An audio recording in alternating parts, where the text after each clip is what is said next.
Hey, wonderful people, a pleasant afternoon to you.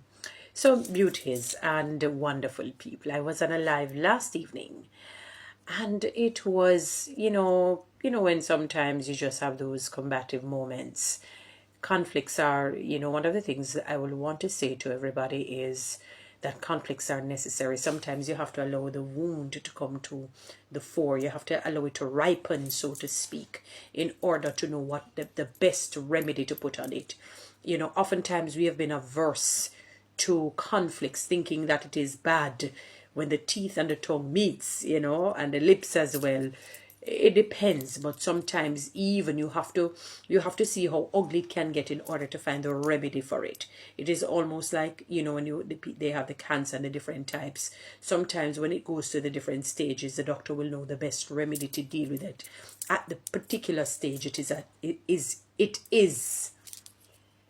Am I saying that we must, harbor a lot of negativity? No, I'm not. But conflicts are important for balance and for humility and accountability. Now, I was on a live last evening and I was communicating and I realized that predominantly the women understood. You may have one or two who didn't really, maybe wanted some clarification, but the men completely heard something different. And perhaps it became a little bit frustrating because in my mind, I'm thinking I was very clear, like I prefaced what I did, what I support, and what I did not.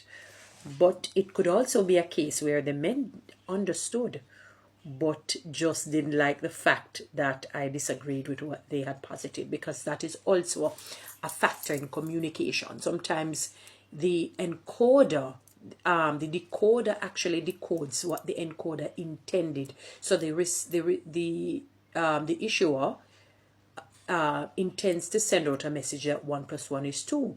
The receiver actually got that message, but to the receiver is upset that the issuer or the encoder did not say 1 plus 1 is 11. The receiver wanted that to be the agreeing element. They wanted them to agree with them that 1 plus 1 is really 11. So sometimes people don't like the fact that you actually disagree with them. So I had to do some research because I said something must be off. But what I researched, I was not surprised by what I found. And it says different communication styles. And this is usually through learning your senses. For those who have their 5 senses, the seeing, tasting, touching, smelling, hearing. You learn through those senses. It's called senses. And you pick up information and it stores it in your soul. And it becomes, then your soul is a composite of the mind, the will, and the emotions. And then it is a driving force that causes you to consistently behave and act in ways that you consistently do.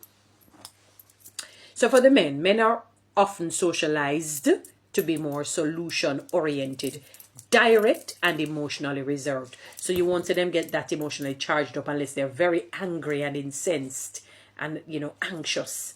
Unless that emotion of anger, especially because men generally, they'll be allowed for that because of the testosterone in them. Then you will see them not necessarily get that emotionally charged as women. You won't see them screaming and hollering and they often say that men use more of the left side of the brain, while the women use more of the right side. Is it? Or is the other way around? So the one that says is a logical side, the solution-oriented side, and the emotionally reserved.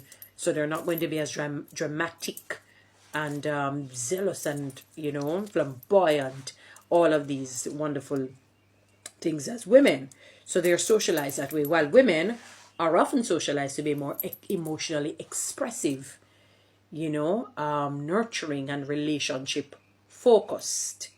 So for example, women, if a woman is in a conversation with the man, she will it depends, unless she's very angry, but she will not necessarily answer questions direct because of what she's feeling. For her, she has to give the entire pie with the icing and the cherry on top, while the man may just want to deal with the pie, not the icing, neither the cherry on the top. And both have failed to come to a common ground to say, all right, let me see if I can understand you. And the other one said, let me see if I can understand you as well.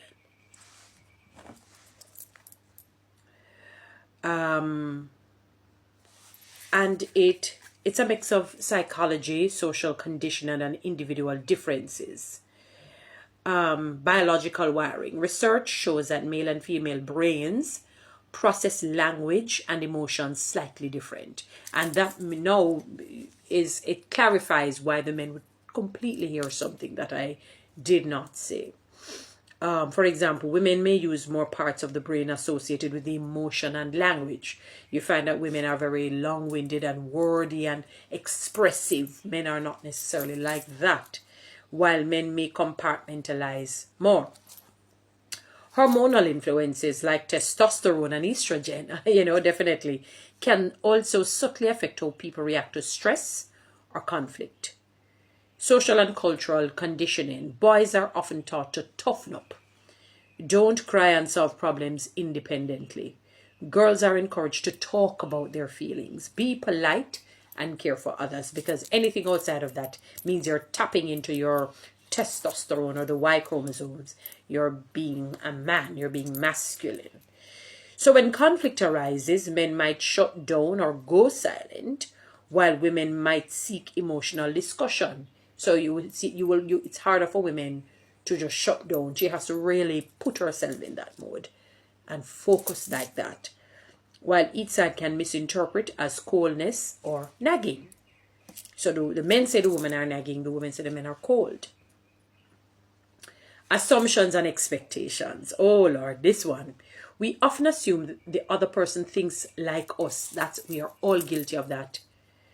When a partner responds differently, it can feel like rejection or disinterest, even when that is not the case. And that is why it is good to healthily communicate. Ask, I noticed that you did this or you said this. Is this what you meant by this?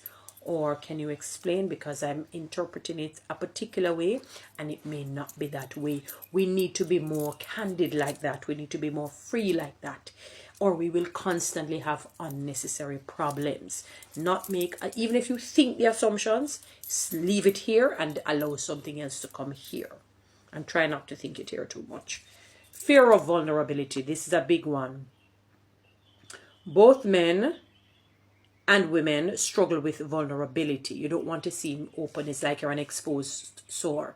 You don't want to be ridiculed, mocked at, laughed, rejected, ostracized, blackballed, or gaslighted.